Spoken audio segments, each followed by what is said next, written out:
delivering smiles all around the professional careers.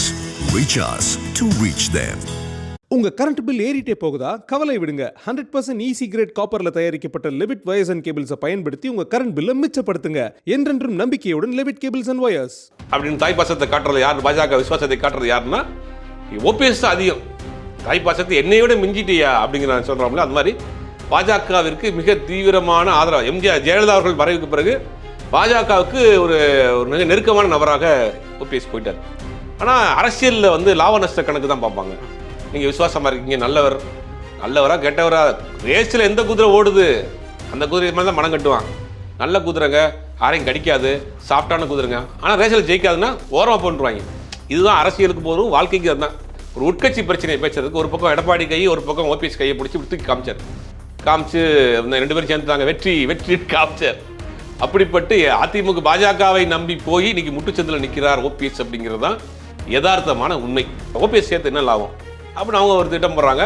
எடப்பாடியுமே அங்கே ஸ்ட்ராங்காக சொல்லிட்டாப்பு. நீங்கள் என்ன சொல்கிறதுனாலும் கேளுங்க, டிடிவி தினகரன் கூட சேர்த்துக்கிறேன். அவர் ஒரு கட்சி ஆரம்பிச்சு விட்டார், தனியாக சீட்டு கொடுத்துருவோம், அவர் 2 பிறகு ஓபிஎஸ் கட்சிக்குள்ள விட மாட்டாங்க. HiQE Campus NEET Crash 2026 revision attack. எங்க டீச்சர்ஸ் உங்க டைம்ல இந்தியா ரேட்ல. உடனே ஜாயின் பண்ணுங்க. வெறும் ரூபாய் 4720 மட்டுமே. ஆகாயம் நேயர்களுக்கு வணக்கம். மதுராந்தகத்தில் வந்து என்டிஏவினுடைய அந்த மீட்டிங் ரொம்ப சிறப்பாக நடந்து முடிஞ்சிருக்கு. ஒரு ஆரவாரமாக நடந்து முடிஞ்சிருக்கு. அதில் வந்து அதிகம் எதிர்பார்த்து இல்லாத ஒரு நபர் அப்படின்னா திரு ஓபிஎஸ் அவர்கள் தான். என்ன ஆச்சு, இதுக்கப்புறம் அவருடைய அரசியல் நகர்வு என்னவா இருக்க போகுது, அதை பற்றி தான் பேச போகிறோம். மூத்த பத்திரிகையாளர் திரு சுபேர் அவர்கள் கூட. வணக்கம் சார். வணக்கம். அப்படி இப்படின்னு என்டிஏ கூட்டணிக்கு திரு ஓபிஎஸ் அவர்கள் வந்துருவார் அப்படின்ற கணிப்புகள் இருந்துச்சு. திடீர்னு முதலமைச்சர் அவர்களை வந்து பூங்கால வச்சு பார்த்தாங்க. என்னதான் சார் நடந்துச்சு நடுவில்? ஏன் எந்த பக்கமும் அவர் இன்னும் ஒரு போலரைஸ் ஆகலை? ஓபிஎஸ்ஸுடைய அந்த அரசியல் டிராவல் பார்த்தீங்கன்னா, ஓபிஎஸ் வந்து பெரியவளம், அவருக்கு எல்லாருக்கும் தெரியும், பெரியவளத்தை சேர்ந்தவர், ஒரு சாதாரண விவசாய குடும்பத்தை சேர்ந்தவர், தீவிரமான எம்ஜிஆர் ரசிகராக இருக்கிறார். அந்த பகுதியினுடைய ஒரு சின்ன பதவியில் இருக்கிறார். 96 தேர்தலில் என்ன பண்ணுறோம், அதிமுக படுதோல்வி அடையுது. அந்த மாதிரி ஜெயலலிதா அவர்கள் பர்கூர் காங்கேயம் 2 தொகுதியில் போட்டி போட்டு 2 தொகுதியிலும் தோற்று போகிறாங்க. அப்போ என்ன ஆச்சுன்னா, ஒட்டுமொத்தமாக அடுத்து வந்த உள்ளாட்சி தேர்தலையும் அதிமுக பெரிய அளவில் பாதிப்பு ஏற்படுது. இவர் மட்டும் வந்து என்ன பண்ணுறாருன்னா, பெரிய அளவில் நகரமன்ற தலைவராக சேர்மன். இன்னைக்கு வரைக்கும் அவர் பேர் சேர்மன். டிடிவிலாம் சேர்மன் தான் கூப்பிட்டார். அப்போ சேர்மன் ஆகிறாரு. அப்போ அந்த மாதிரி வெளிச்சம் அப்படின்னா, இவ்வளவு பலகீனமான நேரத்தில், கஷ்டமான காலத்தில் ஒருத்தர் ஒரு நகரமன்ற சேர்மனாக இருக்கிறாரு. யார்ப்பா அவர் அப்படின்னா, நான் தான்மா ஓபிஎஸ் அப்படின்னு உள்ள என்ட்ரி ஆகிறாரு. பன்னீர்செல்வம் அப்படின்னா பவ்யமாக அடக்கமாக இருக்கிறப்ப சரி ரைட்டு ஓகே. இந்த நேரத்தில் வந்து ஒரு ஜெயிச்சது வந்து ஒரு கட்சிக்கு ஒரு சின்ன ஒரு ஆறுதலும் ஒரு பூஸ்ட்டும் கொடுத்துருக்கு. அப்போ இவரை பயன்படுத்திக்கலாம், இவருக்கான ஒரு நேம் இருக்குது போல் அந்த பகுதியில்னு அவங்க நினைக்கிறாங்க. அப்போ 98 நாடாளுமன்ற தேர்தல் வர்றப்போ என்ன பண்ணுறாங்கன்னா, டிடிவி தினகரனை வந்து அந்த பகுதிக்கு இன்சார்ஜாக போட்டு அங்கே வேட்பாளராக போடுறாங்க. நம்ம ஜெயலலிதா வந்து இன்சார்ஜாக போட்டு வேட்பாளராக போடுறாங்க. அப்போ அவருக்கு பக்கபலமாக கூட இருந்து வேலை பார்த்தவர் ஓபிஎஸ். அவரும் ஜெயிச்சிட்டார், நாடாளுமன்ற உறுப்பினராக ஜெயிச்சிட்டார். ஜெயித்த பிறகு அவரோட நம்ம நெருக்கமாகுது. திருப்பி 2001 சட்டமன்ற தேர்தல் வரப்போ, அப்போ பெரியவளம் இப்போ தனி தொகுதியாக இருந்துச்சு, அப்போ பொது தொகுதியாக இருந்தது. அப்போ இவருக்கு சீட் கொடுக்கப்படுது. முதல் முறையாக 2001 சீட் கொடுக்கப்படுது. ஜெயிச்சு அதிமுக ஆட்சியும் வந்துடுது. அதிமுக ஆட்சி வந்ததுக்கு பிறகு இந்த முதலமைச்சரை பதவியேற்றுறாங்க. பதவியேற்று கொஞ்ச நாள்லேயே ஒரு பிரச்சனை வருது. பதவி நீங்கள் இறக்கணும், வழக்குகள்லாம் இருக்குது, இந்த பதவியோட நீங்கள் வழக்குகளோடு நீங்கள் பதவி வைக்கக்கூடாதுன்னு வரப்போ, யாரை முதலமைச்சர் ஆக்கலாம், தற்காலிகமாக யாரை ஒரு முதலமைச்சர் ஆக்கலாம், கேஸ் முடிகிற வரைக்கும் அப்படின்னு போகிறப்ப நிறைய பேர் அடிபடுது. இந்த சேடப்பட்டி துரைராஜ்னு ஒருத்தர் பேரை சொல்கிறாங்க. அப்புறம் 1-2-3 பேரை சொல்கிறாங்க. இவர் அப்போ அமைச்சராக ஆகிட்டார். 2001 சட்டமன்ற தேர்தலில் ஜெயித்த பிறகு இவர் முதல் முறையாக அமைச்சர், பிடபிள்யூடி அமைச்சர் ஆகிட்டாங்க. முதல் முறையே பொதுப்பணித்துறை அமைச்சர் ஆகிட்டாங்க. இவர் அப்போ எம்ஜிஆருடைய அதிமுகவுடைய ஆஃபீஸில் கூட்டம் நடக்குது. ஜெயலலிதா அவர்கள் தலைமையில் யாரை முதலமைச்சராக போடலான்னு சசிகலா இவரை டிக் பண்ணுறாங்க. இவர் வந்து ரொம்ப ஒரு சாஃப்டான ஆள், நேர்மையான இருப்பார், நம்ம கை கடக்கமாக இருப்பார், நம்ம மீறி போயிட மாட்டார். அது ஒரு சிக்கல் இருக்குல்ல அரசியலில். ஏறி சேரில் உட்காந்தோன்னே காலவாரி விட்டுறக்கூடாது. அப்போ அதெல்லாம் பார்ப்பாங்க. அப்போ வந்து நமக்கு கைக்குள்ளே இருக்கக்கூடிய ஒரு ஆளாக இருக்கணும், நம்மளை மீறி போயிடக்கூடாதுன்னு இவர் தான் அப்படின்னா, இவருக்கு நம்ம முதலமைச்சராகுங்கிற கனவெல்லாம் கிடையாது. அவர் பல பேர் சொல்லியிருப்பாங்க இந்த கதையை. டீ குடிச்சிட்டு இருந்தாராம் அந்த எம்ஜிஆரோடைய ஏடிஎம்கே ஆஃபீஸுக்கு வெளியில் நின்று டீ குடிச்சிருந்தாராம். அப்போ இந்த மாதிரி சொன்னாங்களாம், அடுத்து நான் வந்து எனக்கு சிக்கல் இருக்குது, நான் அந்த கேஸ் முடிச்சுட்டு வந்துடுறேன், அது வரைக்கும் ஓபிஎஸ் தான் முதலமைச்சர்ட்டாங்களாம். இவர் டீ குடிச்சிட்டு இருந்திருக்காரு வெளியில். இது உண்மையாகவே நடந்ததா? உண்மையாக நடந்தது. ஒரு அமைச்சர் சாதாரணமாக வெளியே டீ குடிச்சிருக்காரு. அமைச்சர் ரோட்டுக்காக வந்து டீ குடிக்க போறாரு. வெளியே ஏடிஎம்கே ஆஃபீஸ்க்குள்ள வெளியில் ஒரு காம்பவுண்டுக்குள்ளே இருந்திருக்காரு. போடி வந்துட்டாங்க, ஐயா அவங்க கூப்பிட்றாங்க. அப்போ அமைச்சர் உங்களை கூப்பிட்றாங்க, நீங்கள் வந்து உங்களை சிஎம் உங்களை அனௌன்ஸ் பண்ண போகிறாங்க. அப்போ தான் தமிழ்நாடு முழுவதும் யார் இந்த பன்னீர்செல்வம் நானே பார்க்கணும் போல இருக்குது அப்படிங்கிற மாதிரி தான் பார்த்தாங்க. அப்படியே பவியமாக இந்த சைடில் மட்டும் ஒரு ஒயிட் அடிச்சு அவருக்குன்னு ஒரு கெட்டப்பு அப்படி நிற்கிறார் அந்த அம்மா பன்னீர்செல்வம். உடனே ஓகே நீ முதலமைச்சர் அப்படின்னே முதலமைச்சர் பதவியை கொடுத்த உடனே அவர் கரெக்டாக அந்த கொஞ்ச நாள் இருந்தார். அந்த வேலைகள்லாம் சரியாக செய்கிறார். செஞ்சு முடித்த பிறகு அந்த குட் புக்கில் வந்து இடம் வாங்கிறார். இடம் வாங்கினதுக்கு பிறகு 2001 அதுக்கு பிறகு அந்த கேஸெல்லாம் முடிஞ்சு திருப்பி அவங்க முதலமைச்சர் ஆயிடுறாங்க. இவரை வந்து சரி நம்மளுடைய நம்பிக்கைக்குரிய நபராக நம்பிக்கைக்கு பாத்திரமான நபராக இருக்கிறாருன்னு இவர் டிக் பண்ணி வச்சுக்கிறாங்க. அடுத்து 2006 சட்டமன்ற உறுப்பினராக இருக்கார். 2011 திருப்பி அந்த அதிமுக ஆட்சி வருது. அப்பையும் ஒரு சிக்கல் வருது இந்த அம்மாவுக்கு. அப்பையும் ஒரு கேஸை போட்டு நீங்கள் இருக்கக்கூடாதுன்னு வழக்கை போட்டு லாக் பண்ணுறாங்க. அப்பையும் திரும்பி பார்க்குறாங்க இவர் நம்ம தான் சரி இவர் முதலமைச்சராக போடுகையா நம்ம கைக்குள்ள இருக்கிற ஆள் தான் அப்படின்னு இவர் திருப்பியும் முதலமைச்சராரு. பாருங்க எப்படி வாழ்க்கை வருதுன்னு. பெரிய குளத்தில் அவங்க டீ கடை வச்சுருக்காங்க, டீ ஸ்டால். அந்த டீ ஸ்டாலில் உட்காந்துருந்தவர் சேர்மன் ஆகிறாரு, அமைச்சர் ஆகிறாரு. வளர்ச்சினா மனுஷன் இப்படி இருக்கணும், முதலமைச்சர் ஆகிறாரு. 2011 சிக்கல் வர்றப்ப 2011 இவரை முதலமைச்சர் ஆக்குறாங்க. அப்போது நிறைய போர்ட்போலியோஸ் இருந்தார் சொல்லுவாங்க. அவரை சட்டசபையில் வந்து நைட்டு 9 மணி வரைக்கும் உட்காந்துருப்பார். 6-7 துறையை கையில் குடிச்சிருந்தாங்க. டெடிக்கேட்டடான ஆள் தானா? டெடிக்கேட்டடான உட்காந்து ஃபுல்லாக ஃபைல் பார்க்குறது கையெழுத்து போகிறதெல்லாம் பார்ப்பார் போல். அந்த வேலையெல்லாம் பண்ணியிருக்காங்க. அப்புறம் அதுக்கு பிறகும் அந்தமா கேஸை முடிச்சுட்டு வெளியில் வர்றாங்க. வந்தோடனே திருப்பி கொடுக்குறாங்க. அதற்கு பிறகு இந்த சிக்கல் வருது. கொடநாடு கேஸில் அந்த பெங்களூர் கேஸில் அப்பயும் உள்ளே போகிறாங்க. அப்பையும் இவரை வந்து முதலமைச்சர் டெம்பரவரியாக போடுறாங்க. அப்பையும் திருப்பி வர்றாங்க. அதுக்கு பிறகு கேஸை உடச்சிட்டு வர்றாங்க. 2016 தேர்தல் வருது. அவங்க ஜெயிச்சு முதலமைச்சர் ஆகிறாங்க. இவர் போடி தொகுதியில் ஜெயிச்சு வர்றாரு, அமைச்சராக இருக்கிறாரு. அந்தம்மா இறந்து போகிறாங்க. இறந்து போனோடனே எல்லாரும் சேர்ந்து நைட்டு அந்தம்மா பாடியை கொண்டு வந்து அடக்கம் பண்ணுறதுக்கு முன்னாடி இவர் முதலமைச்சராக பதவி ஏற்றுக்கிறார். இதுதான் அவருடைய ட்ராவல். அது பதவி ஏற்ற பிறகு என்ன ஆகுதுன்னா இவருக்கும் சசிகலா ஃபேமிலிக்கும் ஒரு பிரச்சனை வருது. அப்போ பாஜகவினுடைய விஸ்வகுரு, பாஜகவினுடைய தமிழ்நாட்டின் வழிகாட்டியாக இருக்கக்கூடிய ஆடிட்டர் குருமூர்த்தி சொல்கிறாரு, நீ வந்து அரசியல் பண்ணணும்னா நீ வந்து ஒரு நேரம் ரெடியாக போய் தர்ம யுத்தம் பண்ணு, அந்த சமாதியில் போய் உட்காரு. நான் நைட்டு பார்க்குறேன். நைட்டு ஃபுல்லாக அவர் உட்காந்துருக்கார். விடிய ஃப்ளாஷ் நியூஸ் போகுது, பிரேக்கிங் நியூஸ் போகுது. இவர் அங்கே உட்காந்துருக்கார், தர்ம யுத்தம் பண்ணுறது சம்பவம்லாம் பார்த்தோம். அப்படி சசிகலாவால் அடையாளம் காட்டப்பட்டவர். இதில் ஒரு சின்ன இன்டர்கட் போயிட்டு வந்துடும். ஜெயலலிதா அவரை டிக் பண்ணாலும் இவரை வந்து அடையாளப்படுத்தியதாருன்னா சசிகலா தான். ஓகே. ஏன்னா அது எடப்பாடி பழனிசாமி 89 கட்சியில் இருக்கிறாரு, சட்டமன்ற உறுப்பினராக இருக்கார், சேவல் சின்னத்தில் நின்றிருந்தாருன்னு கூட எடப்பாடி பழனிசாமியை நெடுஞ்சாலைத்துறை அமைச்சராக பரிந்துரை செய்து சசிகலா, ஓபிஎஸ்ஐ முதலமைச்சராக பரிந்துரை செய்து சசிகலா, எடப்பாடி பழனிசாமி திருப்பி முதலமைச்சராக பரிந்துரை செஞ்சது சசிகலா. இன்றைக்கி இருக்கக்கூடிய பல அமைச்சர்களுக்கு அமைச்சராக பதவி கொடுத்து சசிகலா. ஜெயலலிதா அவர்கள் வந்து பதவியில் இருந்தால் கூட பவர் சென்ட்ரு, பவர் பேங்க் மாதிரி இருக்கிறது அவங்க தான். நேராக அவருடைய கணவர் நடராஜன் இருக்கார், அவரோட தமிழரசி பத்திரிக்கைன்னு வச்சுருப்பார். அவர்கிட்ட போய் ஒரு பெர்மிஷனை வாங்கிட்டு அதுக்கு பிறகு 2-3 பவர் சென்டர் இருக்கும். கோயம்புத்தூரில் ஒருத்தர் இருப்பார். இவங்ககிட்டலாம் போனால் தான் அமைச்சராக முடியும்.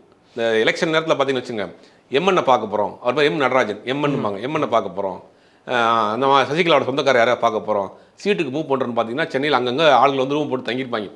எம்என்னை பார்க்குறோம், அவரை பார்க்குறோம், இவரை பார்க்குறோம், சீட்டு வாங்குறதுக்கு அண்டான வேலைகள்லாம் தேர்தல் நேரத்தில் பட்டு ஜோராக நடக்கும். அப்படியெல்லாம் இருந்த பவர் சென்ட்ரு சசிகலாவால் தான் இவர்கள் எல்லாருமே அரசியலுக்கு அடையாளம் கட்டப்படுறோம். அரசியலில் அவங்க இருந்தாலும் கூட அவர்களுக்கான வெளிச்சத்தை கொடுத்தது சசிகலா தான். ஓகே, இன்னார் தான் அப்படின்னு வந்து இவருக்கு இந்த பதவி இன்று முதல் நீ நெடுஞ்சாலைத்துறை அமைச்சர் என்று அழைக்கப்படுவாய், இன்று முதல் நீ முதலமைச்சர் என்று அழைக்கப்படுவாய் அப்படின்னு அந்த பதவியை, அந்த பிராண்டை வந்து கொடுத்தது சசிகலா தான். அப்படிங்கிறதுல மாற்றுக்கிறதே கிடையாது. அப்போ இவர் வந்து தான் உட்கார வைக்கிறாங்க. இவருக்கு வந்து தர்மயுத்தம் பண்ணுறாரு. எனவே இது தர்மயுத்தம் பண்ணுறியா, தூக்கு அவரை, எடப்பாடி பழனிசாமி தூக்கி ஷிஃப்ட் பண்ணு அப்படி எடப்பாடி பழனிசாமி முதலமைச்சர். எடப்பாடி பழனிசாமி அடுத்த டைவ் டமால்னு அதை நம்ம பார்த்தோம். டைவ் அடித்து ஜெயிலுக்கு போன பிறகு கட்சியை என்ன தான் நீங்கள் யாருன்னு டாப்ல படார்னு கட்சியை என்னதுங்க, நான் தாங்க பொதுச் செயலாளர், சும்மா என்னை உட்கார வச்சுக்க, எல்லாத்துக்கும் செட்டில் பண்ணி தான் நான் வந்து உட்காந்துருக்கேன். அவர் டமால்னு பள்ளி அடிச்சிட்டாப்புல. இவர் எங்கே போகிறதுன்னு தெரியல. இவரா பாஜகவால் தாய்ப்பாசத்தை விட எடப்பாடியா ஓபிஎஸ்ஸா அப்படின்னு தாய்ப்பாசத்தை காட்டுறது யார், பாஜக விசுவாசத்தை காட்டுறது யாருன்னா ஓபிஎஸ் தான் அதிகம். தாய்ப்பாசத்தை என்னை விட மிஞ்சிட்டியா அப்படிங்கிற நான் சொல்கிறோம்ல, அந்த மாதிரி பாஜகவிற்கு மிக தீவிரமான ஆதரவு. எம்ஜிஆர் ஜெயலலிதா அவர்கள் மறைவுக்கு பிறகு பாஜகவுக்கு ஒரு மிக நெருக்கமான நபராக ஓபிஎஸ் போயிட்டார். ஆனால் அரசியலில் வந்து லாப நஷ்ட கணக்கு தான் பார்ப்பாங்க. நீங்கள் விசுவாசமாக இருக்கீங்க, நல்லவரா கெட்டவரா, ரேஸில் எந்த குதிரை ஓடுது அந்த குதிரை மேலே தான் மனம் கட்டுவான். நல்ல குதிரைங்க, யாரையும் கடிக்காது, சாஃப்டான குதிரைங்க, ஆனால் ரேஸில் ஜெயிக்காதுன்னா ஓரமாக போட்டுருவாங்க. இதுதான் அரசியலுக்கு போதும், வாழ்க்கைக்கு அதுதான். நீங்கள் நல்லவராக இருக்கீங்கிறக்கா உங்களுக்குன்னா பணம் கொடுத்துட போகிறாங்க, நல்லவராக இருக்கணும் பதவியாக கொடுத்துட போகிறாங்க. இவனை போட்டோம்னா நமக்கு ஏதாவது பதவி வருமா? இப்போ எடப்பாடி பழனிசாமிட்ட ரெட்டலை இருக்குது. எடப்பாடி பழனிசாமியில் ஆட்சி இருக்குது, எடப்பாடி பழனிசாமியில் கையில் எம்எல்ஏ இருக்கிறாங்க. ஓகே, அப்போ நம்ம ஓபிஎஸ் தேவையில்லை, எடப்பாடி தான் தேவை. சார் ஆனால் நடுவில் வந்து ஒத்துமையாக இருங்க, ஒன்றா வேலை செய்யலாம் சொன்னாங்க. இடையில வந்து சேர்த்து விட்டாங்க. சரி, அந்த நன்றி கடனுக்காக கவர்னருடைய அலுவலகத்தில் கூட்டு போய் ஒரு மாநிலத்தினுடைய கவர்னர் ஒரு உட்கட்சி பிரச்சனையை பேசுறதுக்கு ஒரு பக்கம் எடப்பாடி கை, ஒரு பக்கம் ஓபிஎஸ் கையை பிடிச்சி தூக்கி காமிச்சு ரெண்டு பேரும் சேர்ந்துட்டாங்க. வெற்றி காமிச்சார். அப்படிப்பட்டு அதிமுக பாஜகவை நம்பி போய் இன்னைக்கு முட்டுச்சந்தில் நிற்கிறார் ஓபிஎஸ் அப்படிங்கிறது தான் யதார்த்தமான உண்மை. இப்போ என்னன்னா, எடப்பாடி பழனிசாமியை பொறுத்த வரைக்கும் ஒருங்கிணைப்பாளர் இணை ஒருங்கிணைப்பாளர் ஒரு போஸ்டிங் போட்டாங்க. அதில் செம காமெடி ஒன்று பண்ணாங்க. பொதுச்செயலாளர் போஸ்ட் வேணாங்க, அது அந்த மாதிரி தாங்க பொதுச்செயலாளர், நிரந்தர பொதுச் செயலர் அந்த மாதிரி. அந்த சேட்டில் நாங்கள் உட்கார மாட்டோம், நாங்கள் வந்து பக்கத்து சேரில் உட்காந்துக்கிறேன்னு ஒருங்கிணைப்பாளர் இணை ஒருங்கிணைப்பாளர் போட்டாங்க. அதில் வந்து இவங்களுக்குள்ள பிரச்சனை வந்துருச்சு. அதுக்கு பிறகு வெளியே வந்துட்டாங்க, 2 பேருக்கும் பிரச்சனை. எடப்பாடி பழனிசாமி என்ன சொல்கிறாருன்னா, இவரை மட்டும் ஜெயிக்கவே மாட்டேன், இவரை உள்ளே விட்டோம்னா என் பதவிக்கு ஒரு ஆப்பு எடுத்த மாதிரி எனக்கு தான் உட்காருவார், கேசவர் போட்டு வச்சுருக்க ரெட்டல் எனக்கு தான் சொந்தம்னு இந்த பஞ்சாயத்தில் இருக்கார், நான் சேர்க்க மாட்டேன்னு பாஜகவிட்ட போகிறார். டெல்லிக்கு போனாரில் பார்த்துருப்போம். ஐயா எங்களை எப்படியாவது சேர்த்து வைங்க, சமாதானம் பண்ணி வைங்க, அண்ணன் தம்பிக்குள்ள பங்காளிகளை சண்டையாகி போய் சேர்த்து வைங்கன்னு அமித்ஷா பார்த்தாரு. இவரை சேர்க்கறதுனால இவருக்கு என்ன பஞ்சாயத்து இது? இல்லை நமக்கு என்ன லாபம்? ஓபிஎஸ்க்கு சப்போர்ட் பண்ணி நமக்கு என்ன லாபம்? எடப்பாடி டேக் போனால் ரெட்டல் இருக்குது, மாவட்ட செயலாளர் இருக்கிறாங்க, கட்சி இருக்குது, அந்த ஓட்டு நமக்கு வரும். எடப்பாடி சேர்த்து ஓபிஎஸ் சேர்த்து என்ன லாபம் அப்படின்னு அவங்க ஒரு திட்டம் போடுறாங்க. எடப்பாடியுமே அங்கே ஸ்ட்ராங்காக சொல்லிட்டாப்புல, நீங்கள் என்ன சொல்கிறதுனாலும் கேளுங்க, டிடிவி தினகரன் கூட சேர்த்துக்கிறேன், அவர் ஒரு கட்சி ஆரம்பிச்சு போயிட்டார், தனியாக சீட்டை கொடுத்துருவோம், அவர் நின்று போகிறாரு, ஓபிஎஸ்ஸை கட்சிக்குள்ள விட மாட்டேன் அப்படி உடனே பாஜக ஒரு கட்டத்துக்கு மேலே நீங்கள் என்னவோ பார்த்து முடிவு பண்ணிக்கங்கன்னு போயிட்டாங்க, எந்திரிச்சிட்டாங்க. ஐயோ அப்பா இப்போ என்ன பண்ணுறதுன்னு தெரியாமல் நிற்கிறாரு. இதில் வந்து சமீபத்தில் வந்து என்டிஏ கூட்டணி நடந்துச்சு, மதுராந்தகத்தில் பார்த்தோம். அதில் இவர் ஏறலை. அதில் செம்ம ட்விஸ்ட் என்னென்னா, பியூஷ் கோயல் வந்து இங்கே சென்னையில் இருக்கக்கூடிய ஹோட்டலில் நுங்கம்பாக்கம் ஹோட்டலில் தங்கியிருக்கிறப்ப கொஞ்ச நாள் முன்னாடி தங்கியிருக்கிறப்ப ஓபிஎஸ்ஸோடைய பையன் ரவீந்திரநாத் வந்து அங்கே போயிட்டாப்புல. இவர் இங்கே இருக்கிறார், இவரை எப்படியாவது உள்ளே கொண்டு வரணும்னு அங்கே போய் ஃபோனை போட்டிருக்காப்புல. யார்? ரவீந்திரநாத் வந்து ஃபோனை போட்டோன்னே இவர் ஃபோனை சுவிட்ச் ஆஃப் பண்ணிட்டாரான் பியூஷ் கோயல். இவர் ஓபிஎஸ் பையன் வந்து அங்கே போயிட்டார், பியூஷ் கோயலை பார்த்து உள்ள ஜாயின் பண்ணுறதுக்கு போகிறாரு. ஓபிஎஸ்ஸை பொறுத்த வரைக்கும் இனி நம்மளை ரொம்ப இன்சல்ட் பண்ணிட்டாங்க. ஓகே, ஓபிஎஸ் அவர்களுக்கு அதில் நாட்டம் இல்லை, நம்மளை ரொம்ப இன்சல்ட் பண்ணிட்டாங்க, நம்ம எவ்வளோ இறங்கி போனோம், எப்படியாவது சேர்த்துக்கன்னு கேட்டோம், இனிமேல் அங்கே போனோம்னா நமக்கு ஒரு மரியாதை இருக்காது, வேண்டாம் அப்படிங்கிற முடிவுக்கு வந்துட்டார். அவர் கூட இருந்த ஆட்களும் பல பேர் திமுகவுக்கு போயிட்டாங்க, சில பேர் டிவி கேட்க போயிட்டாங்கன்னு வச்சுக்கோங்க. அப்போ கூட ஒருத்தர் சேர்ந்துட்டார், வைத்திலிங்கம் அவர்கள் வந்து போயிட்டார். அப்போ இவரை பொறுத்த வரைக்கும் அங்கே வேணாங்கிற முடிவோடு இருக்கிறார். அன்னைக்கு பியூஷ் கோயல் அன்னைக்கு கூட்டம் நடக்கிற அன்னைக்கு இவர் வந்து கிளம்பி மோடிக்கு போயிட்டார். இவர் பையன் கிளம்பி பியூஷ் கோயலை பார்க்க போயிருக்காரு. பியூஷ் கோயல்கிட்ட போயிட்டு இருந்து ஃபோனை போட்டு ஓபிஎஸ் கையில் கொடுத்துருக்காரு. அவர் ஃபோன் அட்டன் பண்ணல. இப்போ என்ன செய்யறதுன்னு தெரியாமல் ஒரு குழப்பத்தில் இருக்கிறார். பையன் அந்த பக்கம் போலாங்கிறாரு, இவர் வந்து வேறு ஏதாவது முடிவு எடுப்புமான்னு முடிவு பண்ணுறாரு. அப்படிங்கிற ஒரு குழப்பத்தில் ஒரு மூத்த அரசியல்வாதி, 3 முறை முதலமைச்சராக இருந்தவர், தமிழகம் அறியப்பட்ட ஒரு நபர், இன்றைக்கி அரசியல் அதிகாரத்திலிருந்து எங்கே போகிறதுன்னு தெரியாமல் குழப்பத்தோடு இருக்கிறாரு. இன்றைக்கி காலையில் சட்டமன்ற கூட்டத்தோடு நடந்து முடிந்ததுக்கு பிறகு அங்கே இருக்கக்கூடிய மூத்த அமைச்சராக இருக்கக்கூடிய சேகர் பாபுவை சந்திச்சிருக்காரு. அது ஒரு பிளாஸ்டிக் ஷாப் போச்சு. சேகர் பாபு கூட திருப்பி அதிமுக கூட்டணிக்கு வர்றதுக்கான பேச்சுவார்த்தை நடக்குதா, எல்லாருமே அதிமுக ஒரு காலத்தில் இருந்தவங்க அப்படின்னு போயிட்டுருக்கு. ஆனால் அவர் எந்த முடிவும் எடுக்க முடியாத ஒரு தர்ம சங்கடமான சூழ்நிலையில் இருக்கிறார். பையன் அந்த பக்கம் போகிறோன்றாரு, இவர் என்ன முடிவு எடுக்க போகிறான்னு தெரில. திமுக கூட்டணிக்கு போனால் நம்மளை வந்து திமுக கூட்டணிக்கு போய்ட்டோன்னு சொல்லுவாங்க, தனியாக ஒரு அமைப்பை ஆரம்பித்து திமுகவோட ட்ராவல் பண்ணலாமா அப்படின்ற எந்த முடிவும் எடுக்க முடியாத ஒரு குழப்பத்தில் இருக்கிறார் ஓபிஎஸ். சார், ஓபிஎஸ் அவர்கள் வந்து எங்கள் கூட்டணி வைக்கிறார் அப்படின்றத தாண்டி இந்த கூட்டணிக்கு சார் என்டிஏக்கு தென் மாவட்டங்களில் வந்து திரு ஓபிஎஸ் அவர்கள் தேவை இல்லையா? கண்டிப்பாக தேவை. இப்போ டிடிவி தினகரன் எதுக்காக கட்சி ஆரம்பித்தார்? ரெட்டலை வந்து தவறானவர்கள் கையில் இருக்குது, வில்லன் கையில் இருக்குது, மீட்கணுன்ற நோக்கம், அந்த நோக்கமே போயிடுச்சு. இப்போ பாஜக ஒரு திட்டம் போடுது, டிடிவி வைத்து தென் மாவட்டத்தில் இருக்கக்கூடிய அவர் சமூகம் சார்ந்த வாக்குகளை வாங்கிடலான்னு ஒரு திட்டம் போடுது. இப்போ அந்த மக்கள் என்ன செய்வாங்க? என்னப்பா நேற்று வரைக்கும் எடப்பாடி பழனிசாமி திட்டிக்கிட்டு இருந்தார், துரோகினிக்கிட்டு இருந்தார், இன்றைக்கி போய் சேர்ந்தாருன்னா எதுக்காக கட்சி நடத்தாங்க? அந்த மீட்கணுங்கிற ஒரு கோஷத்தோடு தான் கட்சி நடத்தினார். ஒருவேளை வந்து எடப்பாடி பழனிசாமி கொடுக்கக்கூடிய அதே பொசிஷனை வந்து டிடிவி கொடுத்துருந்தாங்கன்னா அந்த வாக்குகளை இது பக்கம் வாங்கலாம். அது இன்ஃபேக்ட் ஒரு கோவமாகவும் மாறிடுச்சுல சார். இப்போ வந்து என்ன ஆச்சுன்னா, இவ்வளவு கெத்தா இவ்வளவு இதாக ஸ்ட்ராங்காக பேசிக்கிட்டு இருந்த டிடிவி டெல்லிக்கு போயிட்டு இருந்தோடனே தலைகளாக மாறி அங்கே போய் நிற்கிறார் அப்படின்னா இதுக்கு ஏதோ நடந்திருக்கு அப்படிங்கிற ஒரு கோவம் தான் வரும். ஒரு ப்ரெஸ்டீஜ் இஷ்யூ, தன்மான பிரச்சனை. அது நமக்காக ஒருத்தர் பேசிகிட்டு இருந்தார், நம்மளுடைய ரெப்ரஸன்டேட்டிவாக இருக்கிறாரு, அவர் வந்து தலைகளாக மாறி இருக்காருன்னு ஏதோ அழுத்தம் கொடுக்கப்பட்டிருக்கு, ஏதோ அவரை வந்து இப்போ ஃபோர்ஸ் பண்ணுறாங்க, அப்போ இது வந்து வேண்டாம் அப்படிங்கிற ஒரு கோவம் தான் வருமே தவிர எப்படி வாக்குகளாக இங்கே அறுவடை ஆகும்? அப்போ திமுக என்ன பண்ணலாம்னா ஓபிஎஸ்ஸை வச்சு அந்த வாக்கு இந்த பக்கம் அறுவடை பண்ணலாம். அப்போ பாஜகவுக்கும் தெரியும் ஓபிஎஸ் இந்த பக்கம் போயிட்டாருன்னா டிடிவி எடுத்த அதே கோஷத்தை, டிடிவி எடுத்த அதே அரசியலை ஓபிஎஸ் எடுப்பார். ஆனால் சார் நீங்கள் இப்படி யோசிச்சு பாருங்களேன், நீங்கள் மற்ற அதிமுகவில் பயணித்தவங்க போய் திமுகவில் சேர்றதுக்கும் அதிமுகவின் மூலமாக முதலமைச்சராக இருந்தவர் போய் திமுகவில் சேர்றது வித்தியாசம். சேர வேண்டாமே, கட்சியில் சேர வேண்டாமே. இல்லை ஆதரவுக்குமே சொல்கிறேன் நான். ஏன் இருந்தால் என்ன இருக்குது? ஏன் 2 பேருக்கும் என்ன, பாஜகவுக்கு சேர்றதுல தான் இவர் கொஞ்சம் சங்கடம் பண்ணணும்.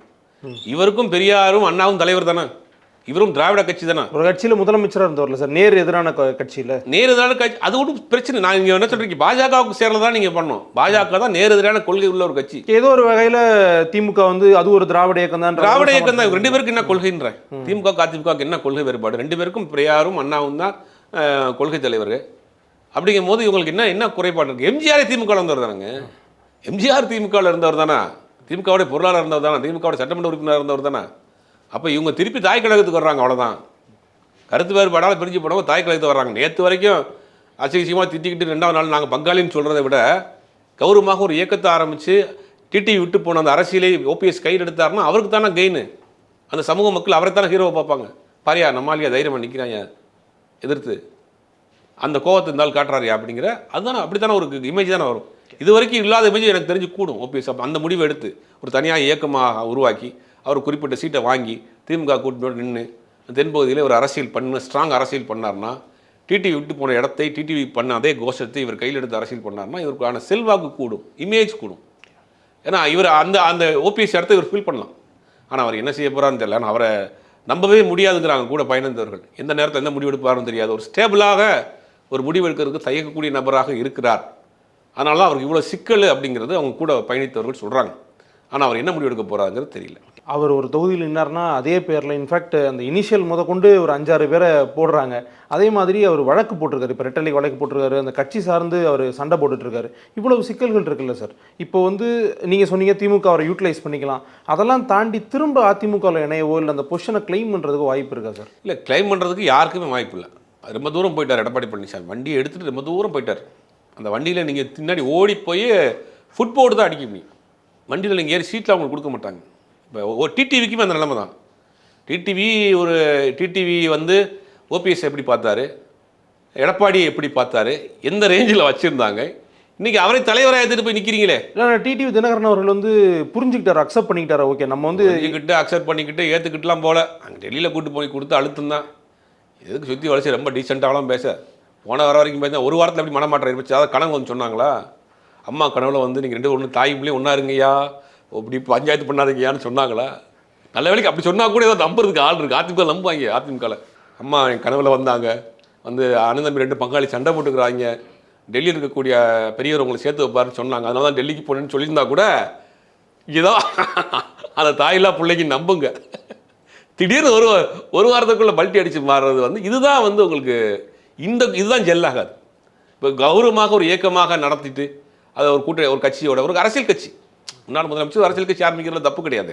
ஒரு அரசியல் கட்சி ஆரம்பித்து அவரோட நிலைப்பாட்டை சொல்லி பாஜக எதிர்ப்பு, அதிமுக எதிர்ப்பு, எடப்பாடி எதிர்ப்பு, அதுக்காக ஒரு கட்சி நான் நடத்துகிறேன், எனக்கு தேர்தல் ரீதியாக திமுகவோட ஒரு கூட்டணி வைக்கிறேன் அப்படிங்கிறது இதுக்கு நிறைய வரலாறு இருக்குது. 2001 ஐக்கிய காங்கிரஸ்னு இவர் ஆரம்பித்தார். சிதம்பரம் திமுகவிலேருந்து காங்கிரஸ்லேருந்து வெளியில் ஒரு கட்சியாக அமைப்பாக ஆரம்பித்து அதுக்கு சீட் வாங்கி தேர்தல் சந்தித்தார். அதே மாதிரி காங்கிரஸ்லேருந்து வெளியே வந்த ஜெயமாறுன்னு ஒரு அமைப்பு ஆரம்பித்தார், ஐக்கிய ஜமாத்துன்னு. அவரும் திமுக அலையன்ஸோட நின்று சீட் வாங்கி தேர்தல் சந்தித்தார். அதான் நிறைய வரலாறு இருக்குது. அது மாதிரி இவர் ஒரு அமைப்பாக இயக்கமாக ஆரம்பித்து தேர்தல் நிலைப்பாட்டை சொல்லி சீட்டுகளை வாங்கி தேர்தலை கண்டக்ட் பண்ணார்னா ஓரளவுக்கு அவர் கண்ணியமாக இருப்பார். ஓகே சார், என்ன நடக்குது அப்படின்றத பொறுத்திருந்து பார்க்கலாம். உங்களுடைய நேரத்துக்கும் கருத்துக்கள் நன்றி. Delivering smiles all around the professional careers. Reach us to reach them. உங்க கரண்ட் பில் ஏறிட்டே போகுதா? கவலை விடுங்க. 100% ஈஸி கிரேட் காப்பர்ல தயாரிக்கப்பட்ட லெவிட் வயர்ஸ் அண்ட் கேபிள்ஸை பயன்படுத்தி உங்க கரண்ட் பில்லை மிச்சப்படுத்துங்க. என்றென்றும் நம்பிக்கையுடன் Levit cables and wires. Hi QE campus NEET crash 2026 revision attack. எங்க டீச்சர்ஸ் உங்க டைம்ல இந்தியா ரேட்ல. உடனே ஜாயின் பண்ணுங்க. வெறும் ரூபாய் 4720 மட்டுமே.